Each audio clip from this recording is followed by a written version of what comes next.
Salute everybody. So we coming off of the championship fight between Shakur Stevenson and Edwin De Los Santos, which was expected to be a great fight that was supposed to produce some type of fireworks. Arguably Shakur Stevenson's most dangerous opponent to date, and it turned out to be a total snooze fest. So right now we're going to get into my unbiased opinion on what went wrong. Let's talk about it. Welcome to Tough Glove Boxing. I am locked in, and let's get ready to talk about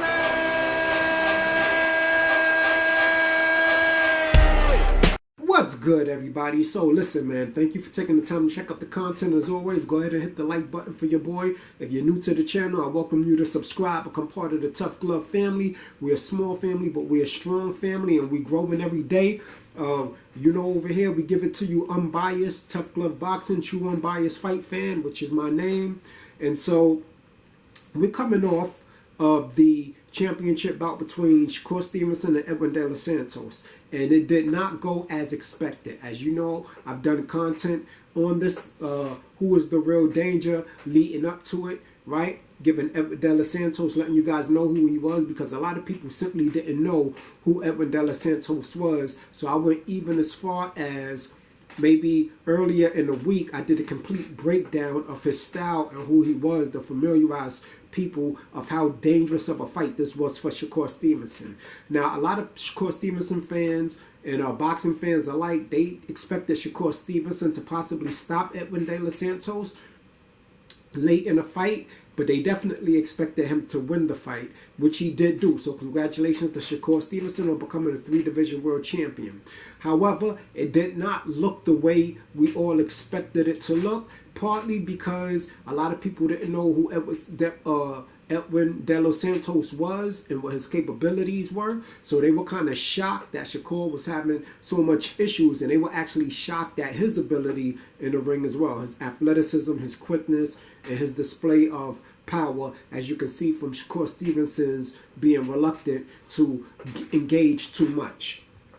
Now, here's what I would say, right?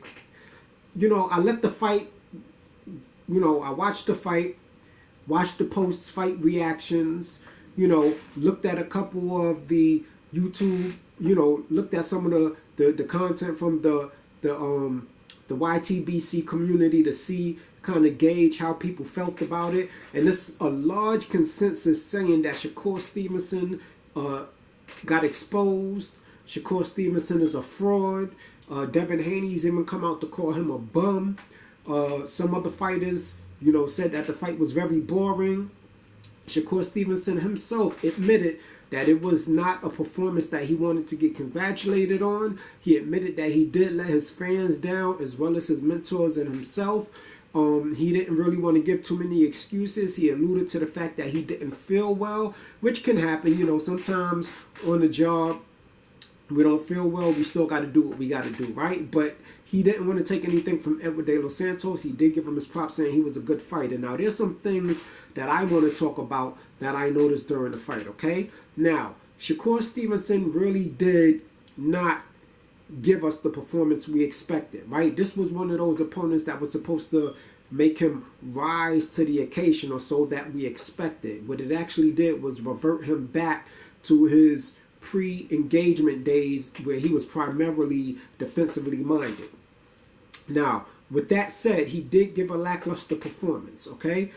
He could have took a little bit more risks. A lot of things that I saw in the fight, he didn't capitalize on. You know, it got to a point where you would see De Los Santos get frustrated and lunge in and miss wildly, and Shakur Stevenson didn't capitalize on any of that. In fact, Shakur Stevenson really fought most of the fight with one hand. The crowd was booing, but that was expected because, you know, they were even chanting Canelo's name. Now, the fact of the matter is, when you have a black fighter, and I don't usually bring race into my content, but you can all agree, when it's a black fighter going against a Latino fighter, you know, the Latino fighters are always going to make sure that we know who they're rooting for. Okay, so if you look at the breakdown that I did of Edwin De Los Santos and why, top 10 reasons why he's Shakur Stevenson's most dangerous opponent, I told y'all in that video that Shakur Stevenson will possibly get booed, that he would not be the favorite going out into this ring, right? And that's because Edwin De Los Santos was finally getting his shine. Now, of course, Edwin De Los Santos is a great fighter, as is Shakur Stevenson. I feel like a lot of the slack that Shakur Stevenson is getting, though, is a little one-sided. You know, as you can see from the graphic that I have on the screen, he's very disappointed. He himself is very disappointed with that performance. It didn't really go how he wanted it to go. You understand? He's not proud of that performance, and he's made that known. And I first want to give him credit for being able to be man enough to admit that, right? Because we all know the first key to fixing an issue is accepting accountability for what it is, right? You have to own that, and you have to take the responsibility of saying, yes, it was my fault, because that gives you the power to correct the issue in the future. Now, the fact remains is he is the WBC Super Champ right now, okay? So he has a belt. There's a reason for the other fighters to fight him. If there's fighters out there talking about he looked like a bum, he was easy, you know, he's a fraud, all of these things that I feel like are unwarranted of a 3-division champion, because before he won his belt, he was a 2-division champion who beat Oscar Valdez, Jamel Herring, Jose Gonzalez, you understand? So it's not like he's new to the smoke. Edwin De Los Santos was just one of the most complete fighters that he's ever fought before. And I don't think that Shakur Stevenson should be taking the brunt of how people saw this fight. It should be shared 50-50, because they both had a hand in making it look like it did. You know, Edwin De Los Santos was walking forward, but he wasn't really applying any pressure. He was doing a lot of feinting. There wasn't a lot of anything going on. I mean, for crying out loud, right? Edwin De Los Santos scored 40 punches in a 12-round fight. Okay? So I feel like Shakur Stevenson might have underestimated Edwin De Los Santos' speed a little bit. I feel like once he felt what the power could possibly be, because he didn't really feel any real power, he decided not to give De Los Santos any opportunities at all to put him in a compromising position. Okay? Even with doing that, he still should have engaged more and tried to be more offensive, because we feel like he could have taken advantages of a lot of the mistakes that Edwin De Los Santos was making. Now, they were both in there being lackluster, but all you see on social media is everybody coming at Shakur Stevenson. Oh, he's a bum, he will run, he would do this. Listen, let me explain something to you. When you're in there with a power puncher, did you expect him to go toe-to-toe with Edwin De Los Santos? Because when you think about it, Edwin De Los Santos wasn't going toe-to-toe either. He didn't really sell out and pick up the pace until the 10th round. Go back and look at it yourself. He wasn't walking into anything that Shakur, he was being evasive just as much as Shakur was, which is why the fight was so lackluster. Now, one thing that I do want to point out, right? While we're giving Shakur Stevenson all of this smoke, Edwin De Los Santos said at the end, Shakur Stevenson would never give him a rematch because, you know, he was running the whole fight and everything like that. But I would argue that Edwin De Los Santos, unless he expected Shakur Stevenson to just stand there and bang it out with him, he underperformed as well. What did Edwin De Los Santos do that opened up any opportunity for him to capitalize? He didn't cut off the ring at all during the fight. At all. Now, I know a lot of people are talking about, well, Shakur Stevenson was running, but you got to understand why I'm saying it the way I'm saying it, because when Boots Ennis, right? Let's remember this for a moment. When Jerome Boots Ennis, for all of the people that's talking, when he fought this guy, Karen, right? Chikazin, or whatever his name is, this guy pretty much really ran. He didn't even really try to throw punches back at Jerome Boots Ennis. Jerome Boots Ennis won a unanimous decision. Jerome Boots Ennis, right, even though he was the one trying to apply the pressure and the other guy was running, nobody gave Jerome Boots Ennis credit for winning that unanimous decision. You know what they said? They said that Jerome Boots Ennis got exposed because he doesn't know how to cut off the ring. So we have to keep that same energy with Edwin De Los Santos. This is exactly what I'm talking about here. Because y'all know I'm going to show y'all. I'm going to show y'all what it is. This is what Edwin De Los Santos trainer said. If you look at Shakur's fights, not to downgrade his wins or his ability, but he fought a lot of guys that are flat-footed. A lot of guys that are jabbing, they'll stay right in front of him. You know, he never had nobody move him back, push him back. He never got hit with something that made him change his train of thought. Yeah, I don't know if y'all can hear that. Let's do that again. If you look at Shakur's fights, not to downgrade his wins or his ability, but he fought a lot of guys that are flat-footed. A lot of guys that are... He said Shakur Stevenson, not to downgrade his wins, but he fought a lot of guys that were flat-footed. This is what he said. You know, he never had nobody move him back, push him back. He never got hit with something that made him change his train of thoughts. One more time. But he fought a lot of guys that are flat-footed. A lot of guys that are jabbing, they'll stay right in front of him. Jab and stay right in front of him. That's what he said about Shakur Stevenson, right? And we could argue that Edwin De Los Santos fought a lot of those same type opponents. But the point that I'm making is Edwin De Los Santos training in blood, sweat, and tears said that most of Shakur Stevenson's opponents, right, were flat-footed. And they stood right in front of him and did some jabs, but they were standing right there to be hit.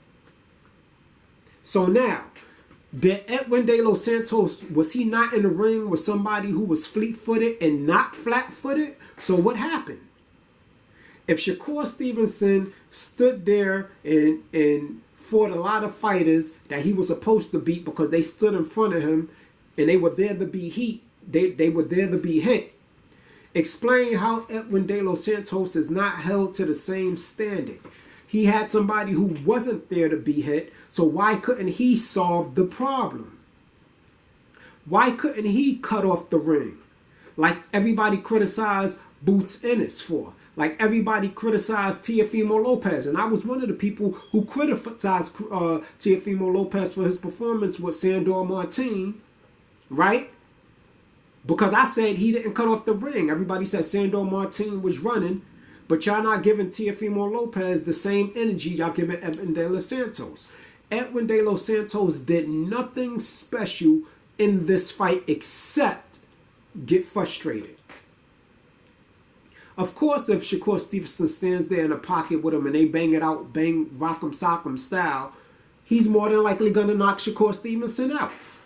But the plan was never for him to go in there and expect Shakur Stevenson to stand in front of him for those punches. So while, yes, Shakur Stevenson had a lackluster performance, Edwin De Los Santos also underperformed. And we're not going to let him off the hook just because Shakur Stevenson was expected to go in there because a lot of people didn't know who Edwin De Los Santos was. Edwin De Los Santos and his coach knew exactly who Shakur Stevenson was. They understood exactly how defensive he was. They should have been able to solve that problem, find a way to cut off the ring. Now, when you look at Edwin De Los Santos' previous fights, like the breakdown that I did myself of the top 10 reasons why this is Shakur Stevenson's most dangerous fight, you see him going in there, being explosive. You see him circling. You see him cutting off the ring. You see him punching off of angles, none of which he did in this fight with Shakur Stevenson. So how is it only Shakur Stevenson in the titles talking about he had a snooze fest? There was 2 fighters in the ring. And you can say that he ran if you want to, but here's the problem with that. Like Timothy Bradley said, and I agree, there's 4 corners surrounded by ropes. How far can he's confined to the ring. He can't run outside the ring. It is your job as a boxer to understand and solve the problem of learning how to trap your opponent. When he backed up Edwin De Los Santos, Shakur Stevenson came forward. So he was not running the whole fight. It was times when they were standing right in front of each other and there was no activity going on. They were standing right there, fainting. So to say that Shakur Stevenson ran, the only time Shakur Stevenson backed up is when Edwin De Los Santos threw a haymaker or threw a heavy punch and he got out the way like he was supposed to do. Shakur Stevenson beat Edwin De Los Santos, his most dangerous opponent, with one hand. So while it was a lackluster performance for Shakur Stevenson, and I as a boxing fan and a Shakur fan was disappointed, I'm not going to sit there and say that this fight looked like it looked only because of him. So let's keep it 100% real. Let's keep it real. Get in the comment section and tell me what Edwin De Los Santos did that absolves him from any responsibility on how this fight looked. What he did do was fall short and let the smaller guy jab his face off the whole night. So now we got to get to the other fighters that are talking smack. Now, Shakur Stevenson admitted that he didn't want any credit for this performance, and he admitted that it was a bad performance. He apologized to the fans, and he apologized to his mentor, and whoever else he felt like he had to apologize to. When has anybody heard Devin Haney come out and apologize for a lackluster performance? And he's had many of them. Now, let's not forget, Shakur Stevenson won a unanimous decision, which means he pretty much won every round, just like Devin Haney. So where's all of these exciting fights that Devin Haney had that was keeping people awake? Now, granted, Lomachenko was a great fight. It was a great test for the young man. But Lomachenko was the excitement part and the excitement factor in that fight. Let's not forget. And I gave Devin Haney credit. I scored that fight for Devin Haney by a round. But let's not forget, right? Devin Haney didn't let his hands go and go toe-to-toe with Lomachenko. He was fighting, the latter half of the fight, he was fighting off his back foot the entire time. The reason why that fight looked like it did and Lomachenko was able to touch him, Devin Haney up, and give Devin Haney some adversity was because Lomachenko's feet was a lot faster than Devin Haney's, and he was getting over to Devin Haney's weak side and capitalizing on the mistakes that Devin Haney was making as he was pulling back. That's why. Not because Devin Haney decided to stuff the Lomachenko and they go blow for blow and bang it out, because that didn't happen. The only time we saw Devin Haney step to his opponent on some bang it out-ish, it was against Linares in the later half of the fight. And that was the only time. He hasn't done that since. So while Lomachenko did put him in a compromising position, it was not due to anything that Devin Haney risked. It was because Lomachenko was cutting that goddamn ring off and getting over to his weak side and had figured out his game plan that he admitted in his own corner. So now Devin Haney comes out on Twitter and he's bashing Shakur Stevenson, calling him a bum. I never ducked that bum. And the same way I gave Shakur Stevenson, who I'm a fan of, because I'm a fan of Devin Haney too. Y'all know I got plenty of videos going in for Devin Haney. But the same way I got on Shakur Stevenson ass for stepping out of line and talking about Lomachenko won and trying to take away that moment from Devin Haney, is the same way I got to give Devin Haney that same energy. The name of my channel is TUFF, True Unbiased Fight Fan, Tough Glove Boxing. I'm not like these other channels that pledge loyalty to a fighter. For me, it's always going to be boxing over boxers. It's always going to be boxing over Terence Crawford, boxing over Jamel Charlo, boxing over Shakur Stevenson, Devin Haney, Clarissa Shields, boxing first. So that means I have to give all of them the critique when it's needed and celebrate them when it's needed. That's why I put so much effort into letting you guys know who Edwin De Los Santos was. But he didn't even deliver. I'm disappointed in this fight as a whole. But it's not fair that only one fighter is getting the his name tarnished and thrown in the mud. Edwin De Los Santos made an excuse and said that his reason for not knowing how to cut off the ring and create angles and opportunities was because Shakur Stevenson belongs on the track team, and while he may have won the belt, Edwin De Los Santos won the people. How? You landed 40 punches. You're one of the most active fighters in the lightweight division, and you landed 40 punches in a 12-round fight, which was the lowest ever landed in a championship fight. So what people did you win over outside of the fans that you already had? Where's all of these people that's celebrating Edwin De Los Santos' performance? Because I don't see him nowhere. I don't even see his name in the titles. It's almost like he didn't even participate in a fight. It's all Shakur Stevenson bashing. And a lot of that hate he inherited from Terrence Crawford. Like he said, every fight is not going to look like a spectacular fight. It was like that for the greats, and it's going to be like that for the future greats. Can we talk about Tank Davis and Isaac Cruz? Was that the most exciting fight you've ever seen? Tank Davis got the advantage over all of them because he got the equalizer. He got the one-punch knockout power. But where's all of these exciting fights that Devin Haney had? The only thing that made the Linares fight exciting was that Devin Haney got stunned in the 10th round. And then after that, he held on for the last 2 rounds. He was dancing the waltz. He was ballroom dancing with Linares for the remainder of the fight from that one clip. So he's on Twitter now saying, you know, should have offered this bum 10%. I was being too generous.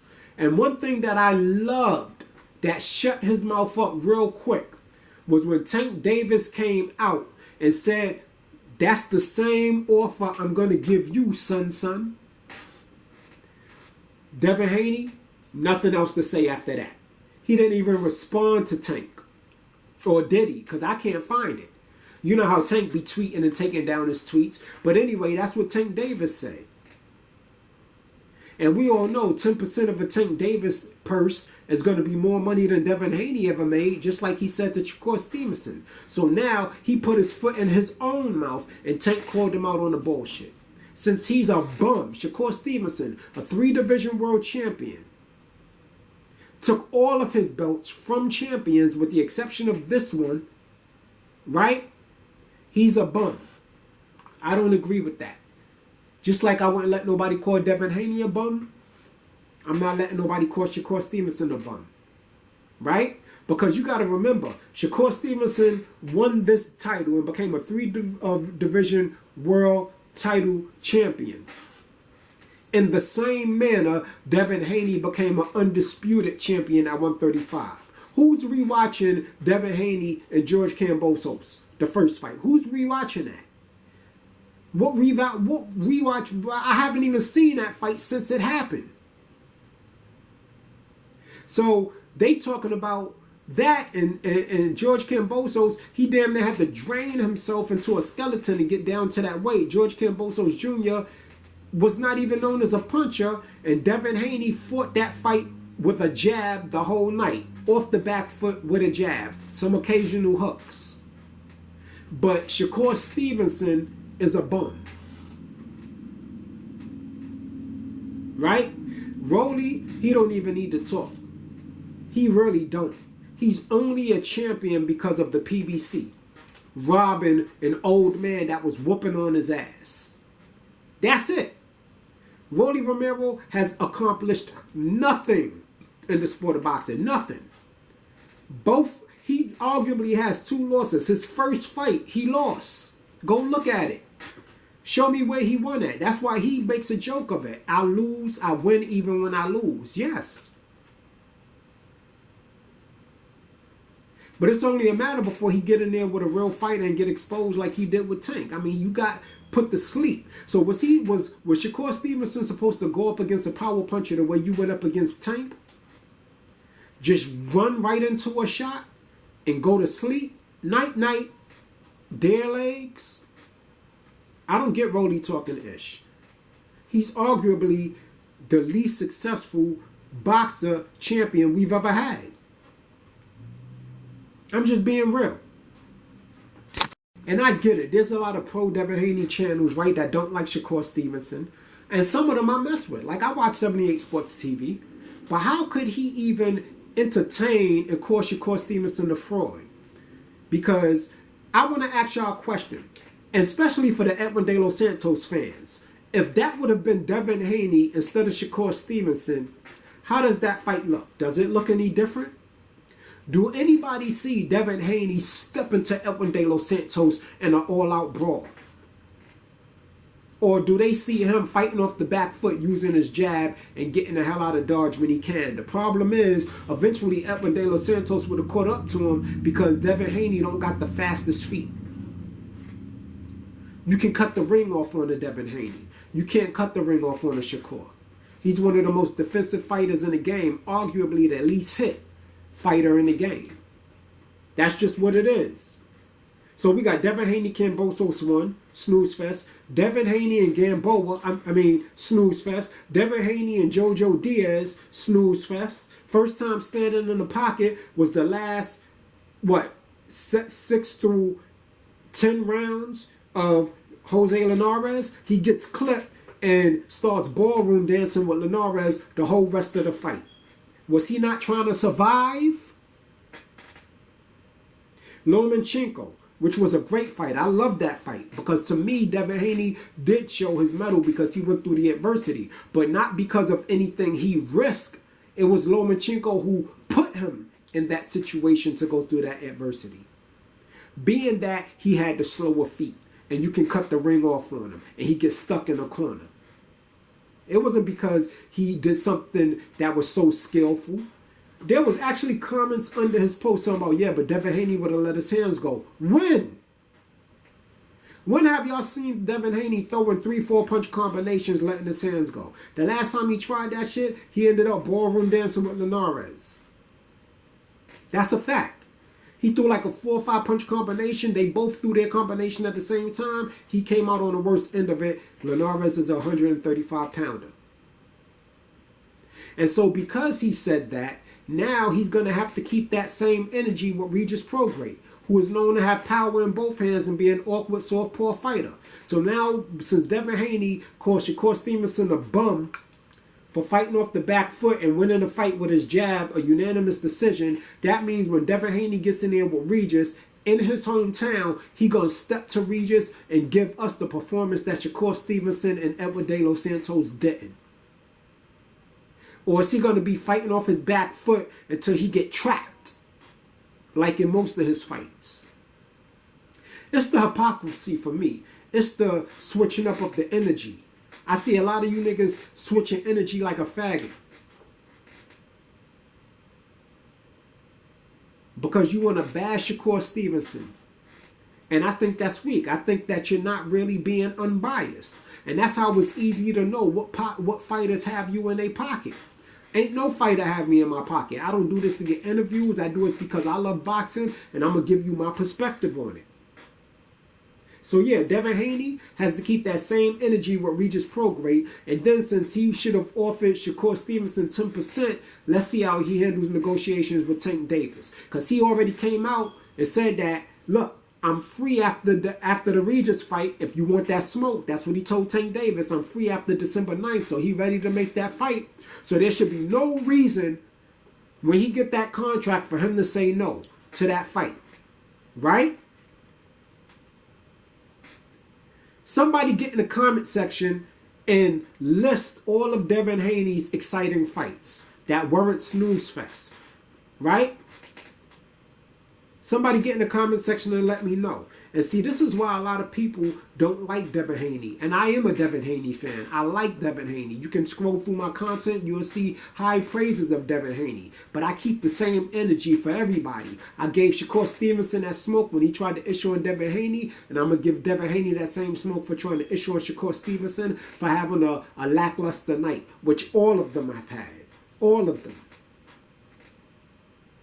We need to see them fight each other to see what's what. Because this war of words and this Twitter beef back and forth is nonsense.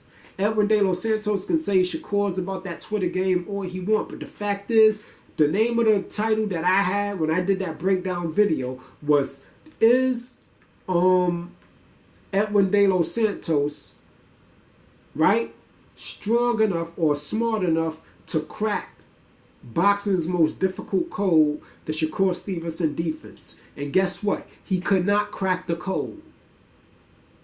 And all of that is not because Shakur Stevenson was running, because there was opportunities where Edwin De Los Santos and Shakur Stevenson were standing right in front of each other. He just couldn't catch Shakur Stevenson. Right? The same way y'all tried to say Floyd ran with Canelo.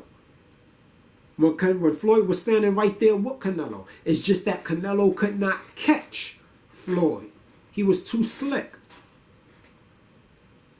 So instead of put the blame on both fighters for their performance, we're going to just pick out one fighter and act like the other fighter performed on an elite level, or act like he did anything he did in his other fights prior to that. And it was because Shakur Stevenson was running the whole fight that he couldn't do it. By the time the 10th round came, Edwin De Los Santos' father or trainer was yelling at him. Yo, pick it up. Go in there. Do what you got to do. Edwin De Los Santos didn't even realize that Shakur Stevenson wasn't throwing his left hand. He could have said, yo, something is wrong. He hasn't thrown the left hand in like 2-3 rounds. I'm going in. So why didn't he just walk Stevenson down and do what he had to do? Because he felt those punches coming back as well. He was getting counted with that jab. I didn't see nobody putting an in-swell on Shakur Stevenson's face the whole fight.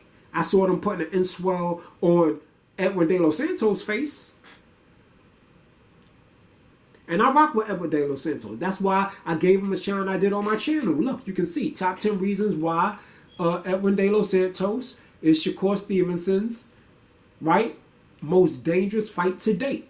Here I got 4 has it. I gave him his flowers. I broke down his style because a lot of people did not know who he was and what he was capable of. That's why when I saw the fight, I wasn't surprised. I knew it was going to be a chess match. And he lost the chess match at the end of the day. Now, Shakur Stevenson didn't look good, right? But neither did Edwin De Los Santos. Him throwing those wild punches and then selling out the last 2 rounds of the fight because he realized he needed to knock out the win. What was impressive about that? He landed 40 punches in 12 rounds. Divide that up and average out how many punches that is per round. And then look at the fight again and tell me Shakur Stevenson was running the whole entire fight. Tell me that Shakur Stevenson, there was no moments where he was standing right in front of Edwin De Los Santos.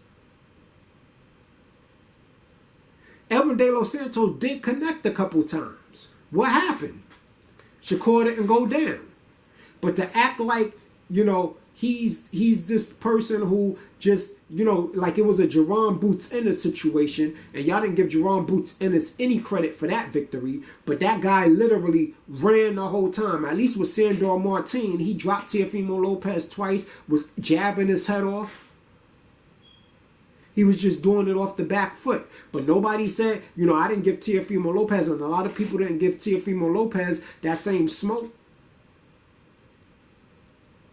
I was one of the only ones saying Teofimo Lopez needed to learn how to cut off that ring. Boots Ennis need to learn how to cut off the ring, like everybody said. So Edwin De Los Santos doesn't have to learn how to cut off the ring better? His coach said Shakur Stevenson is used to flat-footed fighters who stand right in front of him. Show me the fleet-footed opponents that Edwin De Los Santos fought. And the only reason why I bring that up is because I'm trying to show you that he wasn't prepared for a fleet-footed fighter. He himself is the fleet-footed fighter in most of his fights. He's the one fighting off the back foot, circling off into angles and doing all of that. So we can clearly see when he has to be the aggressor, it's not the same type of fight. They were standing right in front of each other for large parts of the fight with no activity going on in either direction. Except Shakur Stevenson jabbing his face off. Not one time was he able to counter the jab from Shakur Stevenson. And it honestly looked like to me Edwin De Los Santos had the faster hands. So You know, he didn't even land the most effective punches. So like I said, yeah, Shakur Stevenson had a terrible performance. I was very disappointed in how he fought, right? I feel like if he would have just been a little more offensive minded, he would have been able to see the openings that De Los Santos was giving him. And that he did not do that, and now he has to bear the brunt of that and take whatever feedback comes. But I'm glad he admitted that he was the issue. But Edwin De Los Santos is no conquering warrior in this scenario. Anyway, that's my content. Get in the comment section at your feelings. Let me know if you agree, if you disagree. Let me know how you saw the fight, right? And also, like I said, get in the comment section and let me know all of these exciting fights that Devin Haney had to where he could actually criticize a lackluster performance from Shakur Stevenson. Locked in, Tough Glove Boxing. I'm out. You ain't gotta go home, but you gotta get the hell up out of here.